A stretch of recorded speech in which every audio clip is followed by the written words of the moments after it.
Irmãos, nós vamos continuar sobre a carta aos Hebreus. Estou quase acabando, quase.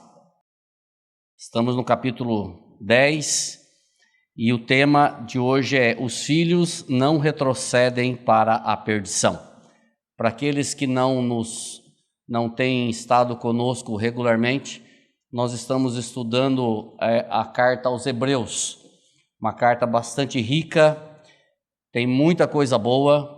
O autor aos Hebreus, ele faz algumas comparações entre anjos, entre o sacerdócio levítico, entre Arão, entre Moisés, e ele diz que todos esses são inferiores a Jesus Cristo. E ele aponta o sacrifício do Velho Testamento, ele aponta para Cristo, a confirmação no sacrifício único, infalível, real, definitivo, que é o sacrifício de Cristo na cruz do Calvário.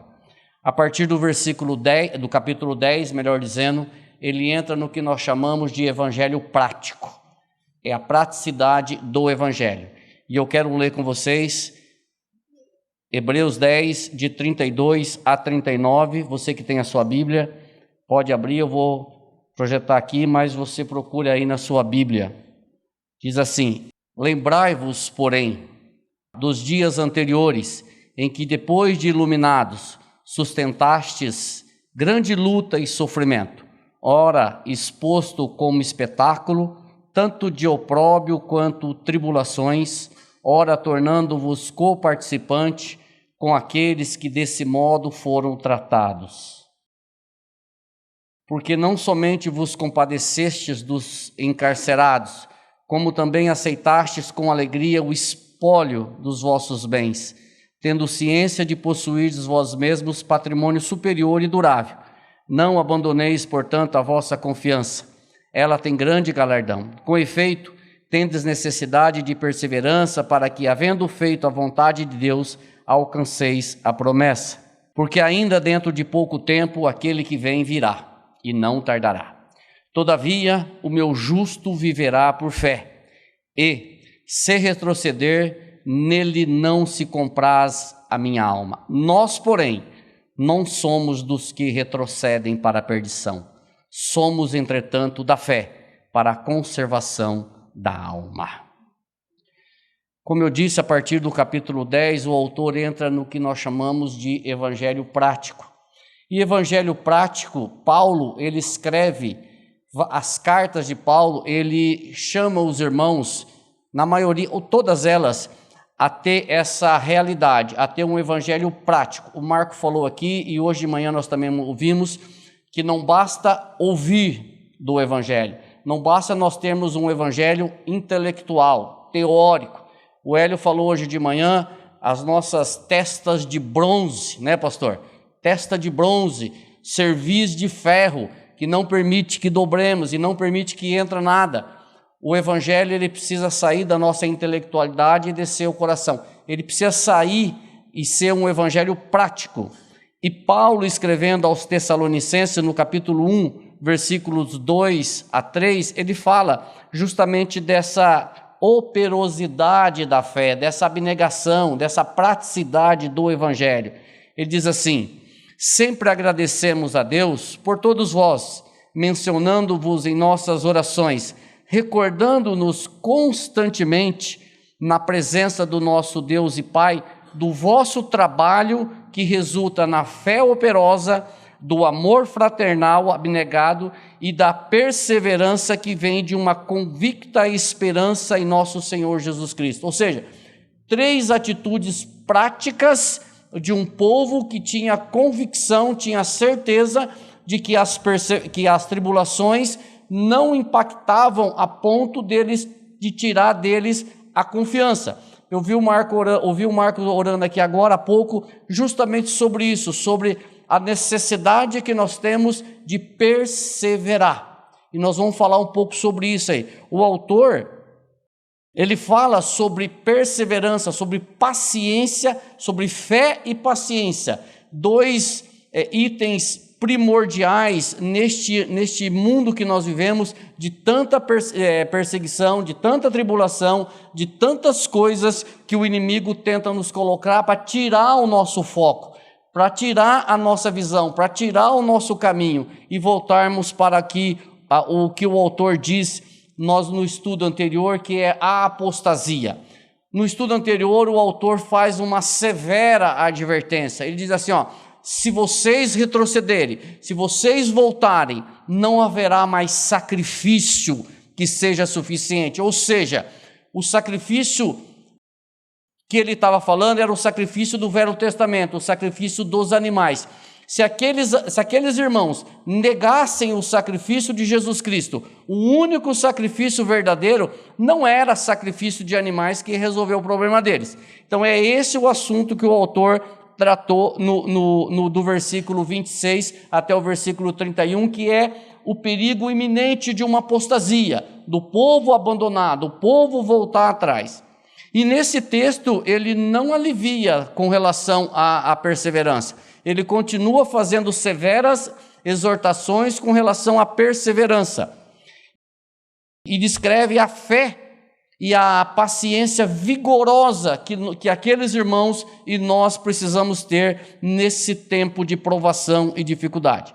Nós vamos dividir esse texto em duas partes. Primeiro, um chamado à permanência na fé, que vai do 32 ao 35, e um segundo que é a recompensa desta permanência. Então, o texto já deixa claro que há uma recompensa. Aqueles que permanecerem, aqueles que ficarem firmes, até o fim há uma recompensa. E eu quero ler então de novo Hebreus 10, de 32 a 34, para nós trabalharmos em cima desse tema. Um chamado à permanência na fé.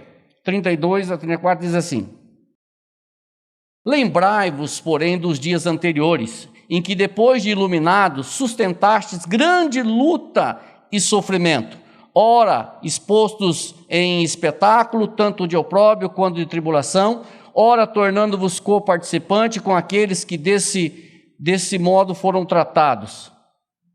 Porque não somente vos compadecestes dos encarcerados, como também aceitaste com alegria o espólio dos vossos bens, tendo ciência de possuirdes vós mesmos patrimônio superior e durável. Do que se trata isso?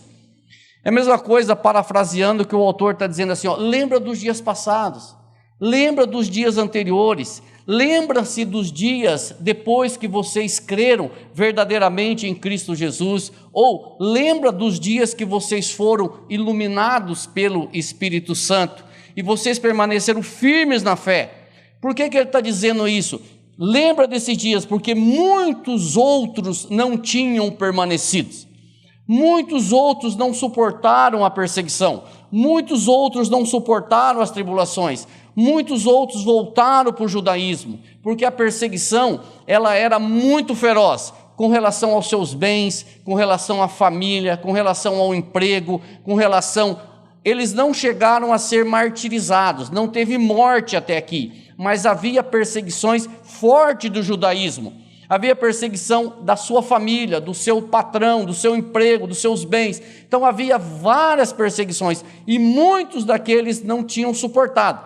Mas esses daqui, o autor diz, fiquem firmes, lembram dos dias passados, quando vocês passaram por diversas provações. E ele diz mais, logo depois que vocês creram verdadeiramente em Cristo Jesus, vocês sofreram esse tipo de perseguição. E a causa dessa perseguição, o que é? Jesus e a sua palavra. Não mudou nada para o nosso tempo.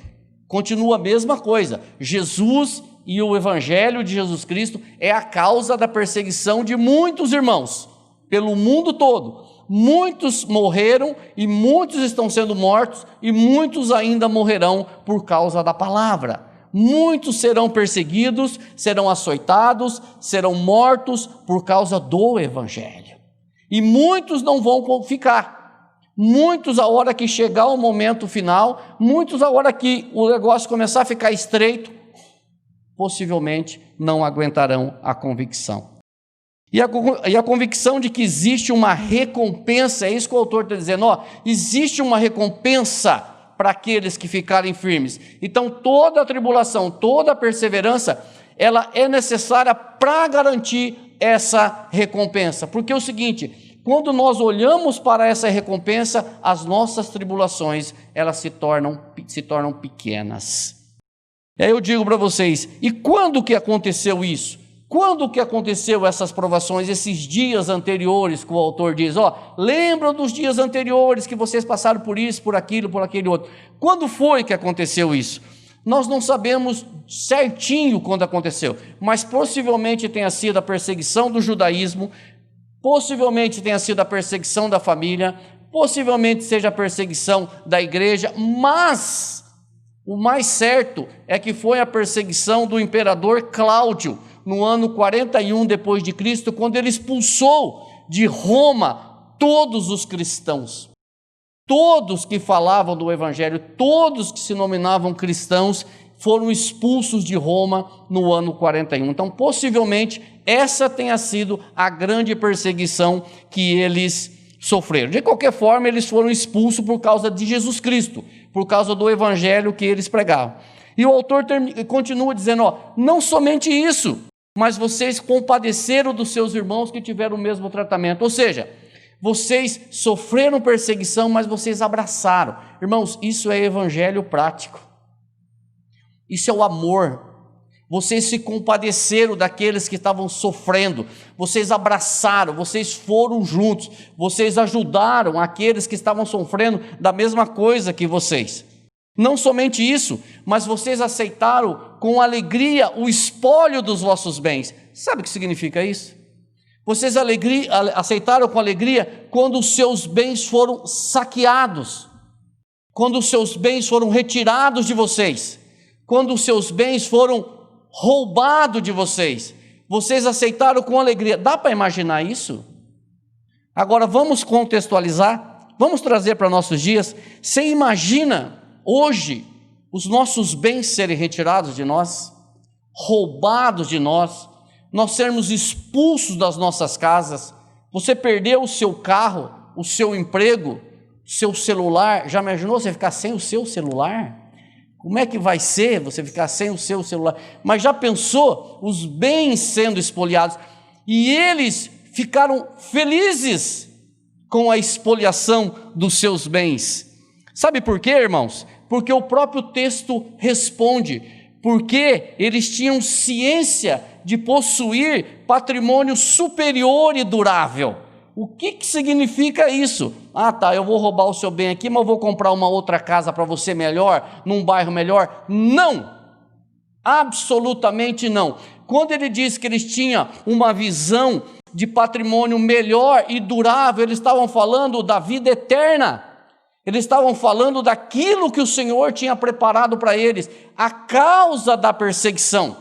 Eles não tinham uma visão terrena, eles tinham uma visão celestial. A visão deles estava fora daqui. Os bens deles não tinham espaço no coração para competir com o Senhor Jesus. Os seus bens, os seus tesouros não competiam com o Senhor Jesus. Nós perdemos, mas nós temos um tesouro durável no céu. E Paulo, escrevendo aos Colossenses, fala justamente sobre isso. Colossenses, no capítulo 3, versículos de 1 a 2, Paulo fala sobre essa questão. Ele diz assim, portanto, olha aqui coisa, se fostes ressuscitados juntamente com Cristo, buscais as coisas lá do alto, onde Cristo vive, assentado à direita de Deus. Pensai nas coisas lá do alto, não nas que são aqui da terra. Era isso que eles estavam pensando, era essa a postura dele. Esse é o evangelho. Eles estavam pensando em coisa superior, durável, e não nas coisas terrenas. O coração deles não estava nas coisas aqui, materiais, mas estava nas coisas celestiais. E Pedro chama este período como tempo de peregrinação. O período que nós passamos aqui na terra, uns vivem 50, 60, 70, 80, é um período de peregrinação. Mateus fala de um tesouro especial aguardando aqueles que creem, aguardando os verdadeiros filhos de Deus. Mateus capítulo 6, de 19 a 21, ele fala de um tesouro guardado para aqueles que creem. Ele diz assim, não ajunteis tesouros na terra, onde a traça e a ferrugem tudo consome, e onde os ladrões minam e roubam, mas ajuntai tesouros no céu, onde nem a traça nem a ferrugem consome, e onde os ladrões não minam nem roubam, porque onde estiver o vosso tesouro, aí estará também o vosso coração. E eu quero fazer a leitura de mais um versículo, 2 Coríntios 4, 16 e 18, Paulo escrevendo: por isso não desfalecemos, mas ainda que o nosso homem exterior se corrompa, o interior contudo se renova de dia em dia, porque a nossa leve e momentânea tribulação produz para nós um peso eterno de glória muito excelente, não atentando nós nas coisas que se veem, mas nas que se não veem, porque as que veem são temporais, as que se não veem são eternas. Então tá. Aonde que está o nosso coração? Nas coisas que se veem ou nas coisas que não se veem? Nas temporais, nas passageiras ou nas celestiais? Aonde estão os nossos olhos? Nos bens materiais ou no celestial? Aonde estamos? Por que eu falo isso? Porque a nossa visão, desculpa eu ser chulo, é uma visão umbigal. Nós olhamos mais para o nosso umbigo do que para Deus. Só eu que faço isso? Nós nos preocupamos muito mais com essa vida do que com a eterna. Nós damos mais valor, nós tratamos a nossa vida aqui como se ela fosse eterna, e nós tratamos a vida eterna como se ela fosse a nossa vida aqui. Nós damos mais valor a esse pouquinho de tempo que nós passamos aqui do que na eternidade. Isso é um erro tremendo, isso é um pecado. Esses irmãos, eles tinham uma visão celestial. Esses irmãos, eles sabiam o que estava esperando eles. Eu vou usar um termo aqui que eu não sei o que significa, mas eles sabiam do galardão que estava esperando eles. Não me pergunte o que é galardão, que eu não sei. Mas eles estavam aguardando, eles sabiam que tinha uma recompensa muito maior do que aquelas tribulações que eles estavam passando. Mesmo sabendo que as tribulações de Paulo não eram leves e momentâneas, como a minha e a sua, também não são leves e momentâneas, porque eu sei o que eu passo. Se nós compararmos as nossas tribulações, as nossas provações com a glória eterna reservada, elas são leves e momentâneas, elas são transitórias. O problema é que nós valorizamos demais aqui e desvalorizamos demais lá também. Se nós tivermos consciência do tamanho que é o que o Senhor tem preparado para nós, as nossas perseguições, as nossas tribulações, os seus problemas, as suas dificuldades se tornam transitórias, leves e momentâneas. Foi o que Paulo disse: eu não sei o que eu prefiro, se eu subir e estar com o Senhor, que é incomparavelmente melhor, ou ficar aqui e continuar pregando. Ou seja, para ele, tanto faz. Por quê? Porque se ele ficasse aqui, ele continuaria pregando. Irmãos, a certeza que tiveram sobre o patrimônio superior durável foi esta: de possuir uma morada, um lugar onde ninguém mais rouba, onde ninguém mais expolia, onde ninguém mais furta. É um lugar eterno, onde ninguém mais vai tomar conta. E por que eu falo isso? Porque justamente aquilo que eu acabei de dizer, que nós valorizamos demais essa nossa vida em detrimento à eternidade. Segundo ponto. Segunda parte, é a recompensa dessa permanência. É um clamor do autor para que as pessoas permaneçam firmes, inabaláveis, pois haverá uma recompensa. Hebreus 10, 35, 36 diz assim: não abandoneis, portanto, a vossa confiança, ela tem grande galardão. Com efeito, tendes necessidades de perseverança, para que, havendo feito a vontade de Deus, alcanceis a promessa. O que é confiança? Vou ler aqui.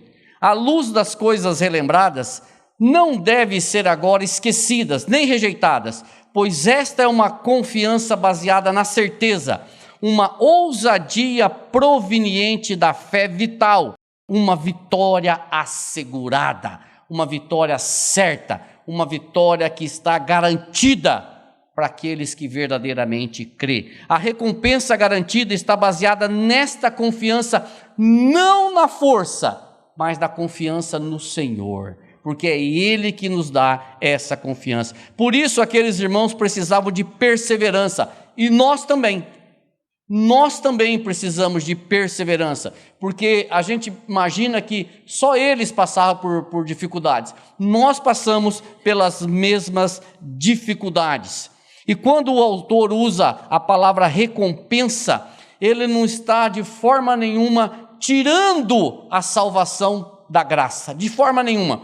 Por que ele não está? Porque todos nós sabemos, temos consciência de que o nosso labor no Senhor não é em vão, e de tal maneira que a nossa confiança é colocada unicamente no Senhor. Ou seja, se nós estamos perseverando, é o Senhor que nos capacita a isso. Porque nós mesmos, pelas nossas próprias forças, nós não somos capazes de perseverar. Mas o Senhor, pela unção do Espírito Santo, pela graça dele, ele nos faz perseverar.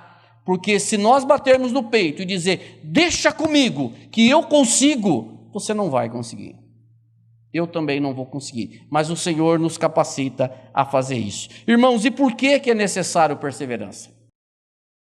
Porque muitos obstáculos são colocados na nossa vida dia após dia. Muitos obstáculos são colocados no nosso caminho justamente para nos desviar do curso. Por isso, precisamos revestir-nos da disposição de buscar o Senhor. Irmãos queridos, o inimigo, ele é astuto. Ele coloca um monte de barreiras, ele coloca um monte de situações, ele coloca um monte de obstáculos, ele coloca um monte de coisas para desencorajar-nos, para tirar-nos do foco. Você já acordou tem algum dia que você já acordou, que você não sabe o motivo, mas você acorda num desânimo miserável, você fala assim, eu não consigo nem ler a Bíblia. Vai ler a Bíblia, não acha nem o Salmo 23. Vai orar, não sai as palavras. Você quer conversar com alguém, não consegue. Por que esse desânimo? Vamos para a igreja? Ah, pai, eu não estou bem para ir para a igreja, não. Vamos orar? Também não quero. Vamos ler a Bíblia? Também não quero. É um desânimo que, se nós não nos cuidarmos, nós entramos numa depressão. Não vou usar essa palavra que não tem não, tá? Uma depressão, e nós precisamos da disposição para buscar o Senhor, para estar diante do Senhor, para ler a palavra dele, para meditar, para orar, porque, irmãos, os obstáculos são demais. Olha aí, Hebreus 10, 37 e 38. Porque ainda dentro de pouco tempo, aquele que vem virá, e não tardará. Todavia, o meu justo viverá por fé. Se retroceder, nele não se compraz a minha alma. Então eu tenho uma notícia boa para você. Até agora eu só dei notícia ruim. Então agora eu tenho uma notícia boa para você. O sofrimento está acabando, irmãos. As lutas estão acabando. As perseguições estão acabando. Porque aquele que vem virá e não tardará. Quando que vai acontecer, irmão? Não sei, mas rapidamente vai acontecer. Mas enquanto ele não vier, irmãos, enquanto ele não vier buscar a sua igreja, o seu povo, o justo vive por fé. Nós não vivemos por emoções, nós não vivemos por arrepios, nós não vivemos por vista, nós vivemos por fé. Nós vivemos porque nós cremos que aquele que vem virá. Irmãos, a volta de Jesus Cristo é uma certeza proclamada pelos anjos. Se os irmãos lembrar do texto de Atos dos Apóstolos, quando estavam todos os discípulos ali no Monte das Oliveiras, e Jesus foi assunto aos céus, a Bíblia diz que 2 varões chegaram diante deles e disseram assim: por que vocês estão olhando para o céu? Esse Jesus, do jeito que ele está subindo, do jeito que ele está indo, ele voltará. Ele voltará. A volta de Jesus Cristo é uma certeza. A volta de Jesus Cristo é certa. Quando que vai acontecer? Eu não sei, mas enquanto não acontecer, o justo vive pela fé. E o autor busca justamente uma passagem do Velho Testamento. Ele busca uma passagem de Abacuque capítulo 2 para ratificar isso. Por quê? Porque eles sabiam dessa passagem. Eles sabiam porque o povo de Judá ficou cativo 70 anos na mão de Nabucodonosor. Eles passaram por tribulações, mas o Senhor disse o seguinte: eu vou deixar vocês 70 anos lá, mas eu vou trazer vocês de volta. Sabe onde está escrito isso? Em Jeremias 29:10. Olha o que diz o Senhor: assim diz o Senhor, logo que se cumprirem para a Babilônia 70 anos, atentarei para vós outros e cumprirei para convosco a minha boa palavra, tornando-os a trazer para este lugar. 70 anos aquele povo passou no cativeiro, mas depois de 70 anos o Senhor os trouxe de volta. Porque se você olhar Abacuque 2:4, ele diz assim: porque o meu justo vive pela fé, ou o meu justo viverá pela fé. Irmãos, eu não sei a tribulação que você está passando, eu não sei a dificuldade que você está passando, mas eu sei que ela vai ter fim. Eu sei que um dia ela vai ter fim. Enquanto isso, fique firme, fique inabalável, crendo no Senhor, porque Ele conhece as suas tribulações e os seus problemas. A volta de Jesus é uma realidade. Irmãos, e o que é viver pela fé? Viver pela fé é crer nas promessas que o Senhor fez. Apesar de tudo, viver pela fé é viver naquilo que o Senhor falou, mesmo que as evidências mostrem o contrário, mesmo que os problemas nos assolem. Viver pela fé é viver nas promessas que o Senhor fez. É ter total confiança de que Ele é poderoso para cumprir as suas promessas. Mesmo que o mundo fale o contrário, mesmo que os seus amigos falem o contrário, mesmo que a sua família fale o contrário, mesmo que o seu patrão fale o contrário, viver pela fé é viver crendo que aquele que prometeu vai cumprir. Viver pela fé é saber que o Senhor não é homem para que minta. Viver pela fé é saber que o Senhor não se engana, é saber que o Senhor não dorme, é saber que Ele deu o Filho dEle para morrer na cruz por você. Viver pela fé é confiar no Senhor, mesmo que todas as evidências apontem o contrário. Filipenses 1:6 nos dá um ânimo nisso, quando ele diz assim: aquele que começou boa obra em vós, há de completá-la até o dia de Cristo Jesus. Ele nos ajuda, querido. Irmãos, a perseverança dos santos depende somente do poder de Deus que nos preserva pela graça. O propósito salvador de Deus será consumado no dia de Cristo, ou seja, no dia de Jesus Cristo, que Jesus Cristo voltará para ressuscitar o seu povo da morte e exercer e receber a exaltação universal. Paulo nos diz em Romanos que as provações ou as atribulações têm um propósito. Qual é o propósito da tribulação? É gerar perseverança. Só que a perseverança também tem um propósito, que é gerar paciência. Só que a paciência também tem um propósito, é gerar esperança. Esperança em quê? Esperança na volta de Cristo Jesus. Então as tribulações geram perseverança. A perseverança gera paciência e a paciência gera esperança. Irmãos, nós vivemos num mundo sem paciência. Nós vivemos num mundo imediatista. Nós vivemos num mundo que o trânsito não anda. Você está numa faixa, o trânsito não vai, você muda para outra faixa, aquela que você estava anda, aquela que você estava para. Aí você muda para outra, aquela para e aquela não anda. Aí você fala, Jesus, tem misericórdia. Aí você vai no banco, a fila trava, empaca.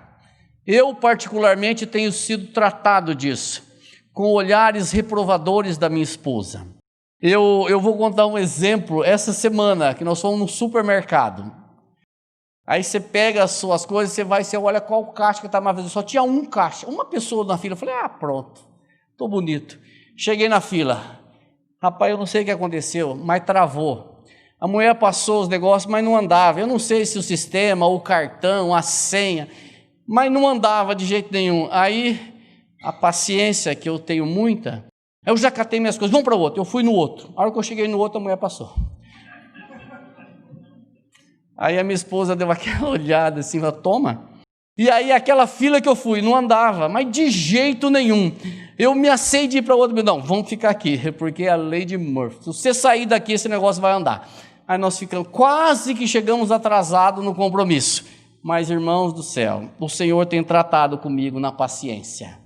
Porque eu até decidi ir embora a pé do meu trabalho para minha casa, à noite, porque o trânsito, ele tira a minha paciência. Mas o Senhor tem tratado comigo. Então eu estou pregando para vocês como se eu tivesse um espelho aqui. Entendeu? Um espelho aqui, eu estou falando para mim.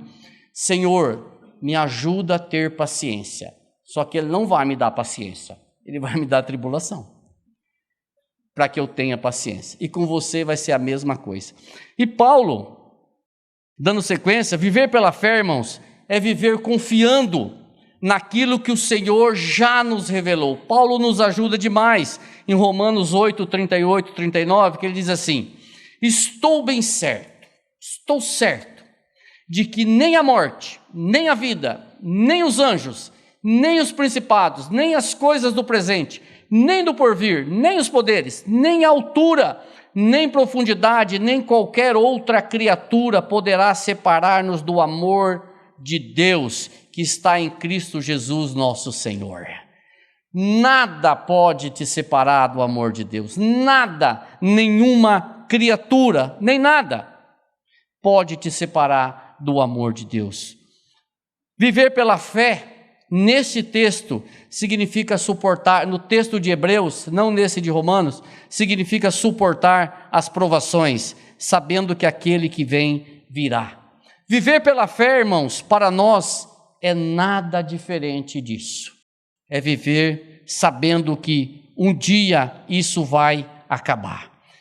João, ele nos fala maravilhosamente do retorno de Jesus Cristo em João 14, de 1 a 4. Ele diz assim, não se turbe o vosso coração, credes em Deus, credes também em mim. Na casa de meu pai há muitas moradas, se não fosse assim, eu vou teria dito, vou preparar-vos lugar, e quando eu for e vos preparar lugar, virei outra vez e vos levarei para mim mesmo, para que onde eu estiver, estejais também. Que maravilha, que maravilha. Ele está falando isso para os discípulos, mas que maravilha. Alguém tem dúvida de que o Senhor tem preparado lugares para nós, para aqueles que creem verdadeiramente? Não tem. Há um lugar preparado para os filhos. Voltando um pouco para o texto, no final do versículo 38, o autor levanta uma advertência. Ele diz assim, se retroceder, nele não compraz a minha alma. E por que ele fala isso? Porque muitos já haviam retrocedido, muitos já haviam voltado. Essa advertência ele faz com relação à apostasia. Só que no 39, eu não quero me reter nesse daqui, se alguém retroceder, eu quero me deter no 39, porque o 39 é maravilhoso, quando ele diz assim, nós, porém, não somos dos que retrocedem para a perdição, somos, entretanto, da fé, para a conservação da alma. Se alguém retroceder, mas nós não somos dos que retrocedem, nós estamos firmes, nós vamos continuar batalhando, nós vamos continuar crendo, mesmo diante de todas as adversidades. Nós não somos como aqueles que retrocedem, nós ficamos firmes. E Pedro nos ajuda nisso. Em 1 Pedro 5, de 8 a 9, ele diz assim, sede sóbrios, vigiai. O vosso adversário, o diabo, anda em derredor, rugindo como leão, buscando a quem possa tragar. Resisti-lhe, firmes na fé, sabendo que os vossos sofrimentos estão se cumprindo entre os vossos irmãos no mundo. Ou seja, irmãos, nós não estamos sofrendo sozinhos. Todos os cristãos no mundo todo têm sofrido como nós. Alguns estão sofrendo muito mais do que nós. Alguns estão sendo mortos pelo Evangelho. Se você procurar na internet, crentes sendo mortos, muitos países, os crentes estão sendo perseguidos, muito mais do que nós. Estão sendo mortos pelo Evangelho. Estão pregando o Evangelho em locais muito mais difíceis que esse local maravilhoso que nós temos com ar-condicionado e tudo certinho. O irmão Gabriel esteve aqui, ele está lá no Amazonas pregando para os índios. Muitos irmãos estão sendo perseguidos por causa do Evangelho, mas nós e esses irmãos não são dos que retrocedem. Eles permanecem firmes. E eu lembro da resposta dos apóstolos, quando eles foram convocados, ou foi sugerido a eles que não pregassem o Evangelho, porque se eles não pregassem, talvez os açoites fossem um pouco menores. E Atos 5, 40, 42 diz assim, chamando os apóstolos. Quem que chamou os apóstolos? O Sinédrio. Aqueles fariseus, aqueles que as pessoas estavam buzinando na orelha deles, dizendo, olha, eles estão pregando de Cristo lá, estão falando desse Jesus lá. Então eles chamaram os apóstolos, açoitaram-nos e ordenando-lhes que não falassem no nome de Jesus, os soltaram. E aqui vem a coisa maravilhosa. E eles se retiraram do Sinédrio, regozijando-se por terem sido considerados dignos de sofrer afronta por esse nome. E todos os dias no templo e de casa em casa não cessavam de ensinar e pregar de Jesus o Cristo. Irmãos, eles levaram uma surra. Não pensa que foi um tapinha no ombro, não. Não prega mais não, tá, querido? Foi chibatada, filho. Foi varada. Aqui não fala, mas possivelmente seja o castigo dos judeus, que é 40 açoites menos 1, ou seja, ajuda bastante, né? É 39, não é 40, mas é 39 varada no lombo. Toma, 39 varada no lombo e não prega mais de Jesus. Jubilaram, nós apanhamos por causa de Cristo, glória a Deus. Não dá vergonha? Fala a verdade. Dá vergonha, não é? Dá vergonha de a gente ouvir uma coisa dessa. E às vezes a gente fica, ai Senhor, o meu carro furou o pneu. Irmãos, nós não somos dos que retrocedem. E o que nos segura? É o meu saber? É a tua eloquência? É a tua posição social? O que nos segura? O que nos segura é a graça de Deus. O que nos segura é a fé em Cristo Jesus.